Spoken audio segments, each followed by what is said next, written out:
Putri Chandrawati Kuku ada pelecehan, ini kata pengacara keluarga Brigadir J.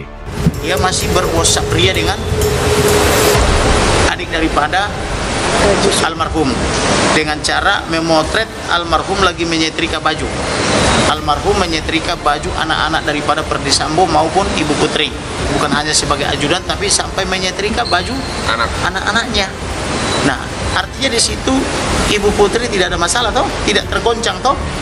Saya mau tanya sama Pak Kapolri, ini polisi ngelamar jadi polisi, disuruh nyetrikain baju, disuruh nganterin makanan ke anak sekolah. Apakah itu termasuk di dalam job description, ya kan?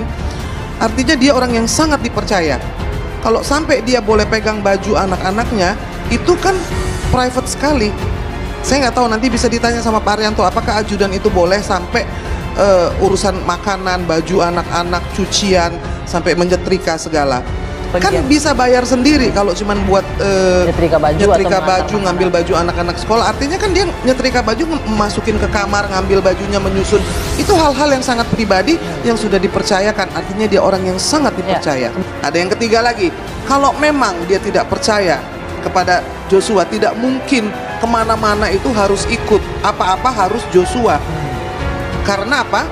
Kalau mau tidak ada pelecehan atau sesuatu terjadi, suruh Polwan dong urus istrinya. Oke, Pak, itu bisa seperti itu nggak? Mereka kan almarhum diancam kan tanggal 7 Juli 2022 akan dihabisi bila naik ke atas. Nah, itu sehari sebelum kejadian ya, Bang? Itu kan hari Kamis. Oke, kejadian tanggal 8 Juli ya, bener Jadi ya? bantai tanggal 8 Juli antara Magelang Jakarta, tapi mayatnya ditemukan di Jakarta. Berarti kalau mundur sehari lagi ya pas hari Kamis itu tuh. Berarti chat ini dikirimkan oleh adik kandung Brigadir Yosua sehari sebelum kejadian ya? Kejadian tewasnya Brigadir Yosua ya? Sehari sebelum pengancaman ya? Iya. Di hari Kamis. Di hari Kamis. Ya, atau sehari sebelum dia dibantai. Nah, di sini masih hangat nih. WA-nya Ibu Putri, tidak ada bilang dia dilecehkan. Nah, bagus-bagus aja jawaban Ibu Putri, dan apa itu mesra gitu loh, artinya dalam arti dekat gitu loh. Dekat itu tadi yang kalau misalnya dia ada misalnya dilecehkan atau mau ditembak misalnya, Reja, abang kau ini kurang ajar, kan harusnya begitu dong. Tapi kan jawaban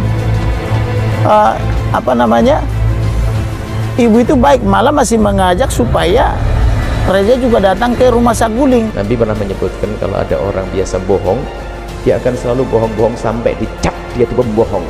Bohong itu karena kebiasaan, sampai dicap pembohong. Maka cari anak kita untuk jujur, sebab kalau orang biasa bohong terus berkembang sampai dicap dia itu adalah pembohong dan menjadi pembohong. Jadi kalau ngomong nggak bohong nggak enak.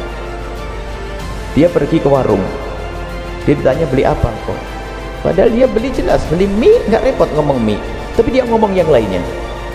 Memang nasib orang yang biasa berbohong, dosa besar. Allah benci, tidak suka, menjadi sebab kita ke neraka. Sampai dikatakan al-mu'min, seorang mu'min qad yasriku wa qad yazni.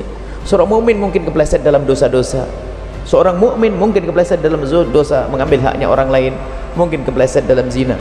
Tapi seorang mu'min yang sesungguhnya la yakdzib, tidak akan berdusta. Karena dusta ini adalah subhanallah, dosa itu besar. Jangan dianggap sepele. Maka biasakan kita untuk selalu jujur, tapi ingat jujur ada ilmunya juga. Mohon maaf nih, kalau orang tidak punya ilmu salah. Jujur ini adalah bukan, ada beberapa urusan yang nggak boleh jujur. Urusan dosa Anda dengan Allah nggak usah jujur sama orang, karena itu urusan diri Anda dengan Allah. Takut salah. Memang kalau belajar ilmu itu kalau setengah-setengah bisa jadi bermasalah. Orang terus terang, seorang anak gadis dia punya masa lalu yang jelek, mau menikah terus terang, saya harus jujur kata Buya, bang calonku saya sudah pernah zina. Nah, ini kebodohan. Nah, ini makanya ilmu jujur ini penting. Cuman jujur seperti apa, hanya yang harus kita pahami, ada beberapa namanya dusta, bohong, dusta. Berbohong itu adalah haram, dosa besar. Pokoknya bohong-bohong, misalnya ditanya begini aja harus bohong, tidak ada bahayanya kok. Tanya dari mana, ya bilang begini. Apa itu? Berbohong. Jadi ada orang bohong ngerti bohong. Sampai ada sebuah kisah, ada orang kalau tidak bohong nggak bisa. Anaknya paling benar, abah jangan bohong bah. Terus gimana? Ya gitu nak, pokoknya kalau abah ngomong nanti kamu ingetin ya.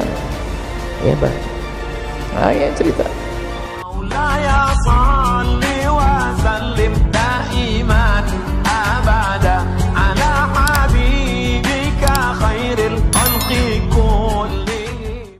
Pengacara keluarga Brigadir J atau Nofriansyah Yosua Huta Barat tetap kukuh tidak ada kejadian pelecehan seksual yang terjadi di Magelang. Kamarudin Simanjuntak mengatakan pernyataan Putri Chandrawati tidak benar karena lokus delikti jauh.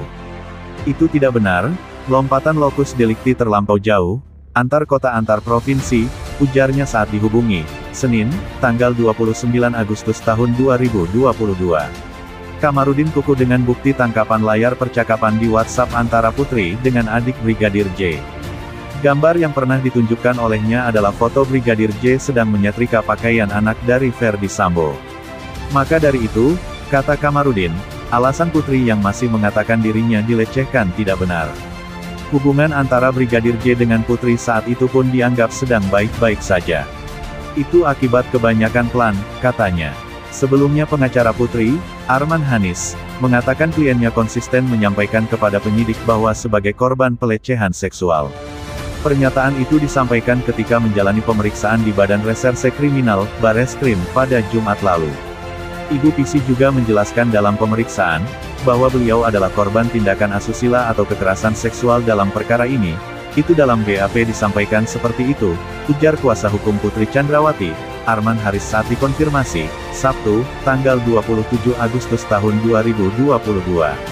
Arman menjelaskan, selama diperiksa kurang lebih 14 jam oleh penyidik, kliennya dicecar 80 pertanyaan lebih. Salah satu yang digali dan didalami oleh penyidik, menurut Arman, adalah peristiwa di Magelang, Jawa Tengah. Di tempat ini Putri diduga dilecehkan hingga berujung penembakan terhadap Brigadir J di Jakarta. Kami juga tim kuasa hukum mempunyai keyakinan bahwa perkara ini akan semakin jelas dan terang, saatnya nanti dalam persidangan akan dibuktikan, kata Arman.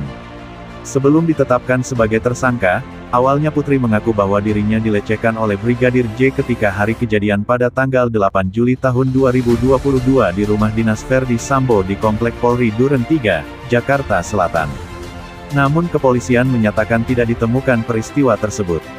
Pengacara keluarga Brigadir J atau Nofriansyah Yosua Huta Barat tetap kukuh tidak ada kejadian pelecehan seksual yang terjadi di Magelang.